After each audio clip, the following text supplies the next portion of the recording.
জয় শ্রী মহাকাল। একটু লক্ষ্য রাখবেন হাতটা।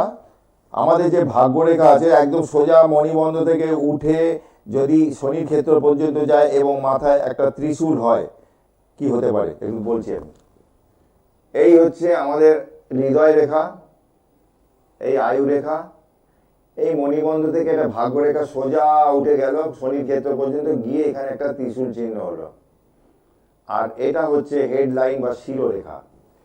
এইরকম ত্রিশূল চিহ্ন যদি থাকে আর জীবনে আপনার শেষ বয়সেও অবধি রোজগার করবেন, একদম মণিবন্ধ থেকে রেখাটা উঠছে সোজা চলে যাচ্ছে একদম শনির ক্ষেত্র পর্যন্ত, এরকম ত্রিশূল চিহ্ন যদি থাকে শেষ বয়স অবধি ইনকাম দেবে। তবে প্রচুর রোজগার করতে গেলে প্রচুর পরিশ্রম করতে হবে এইখানে ত্রিশূল যদি থাকে।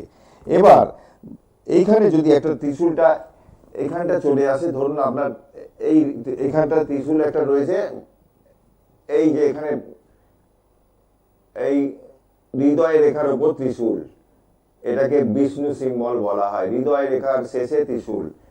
জীবনে যতই ঝড় ঝাপটা যা কিছু আসুক অনেক ক্ষেত্রে দেখবেন আপনাকে পার করে দিয়েছে।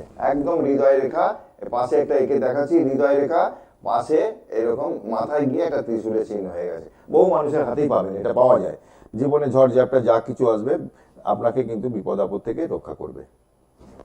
ভালো থাকবেন, আবারও আসবো আপনাদের সামনে ছোট ছোট ভিডিও নিয়ে। জয় মাতারা।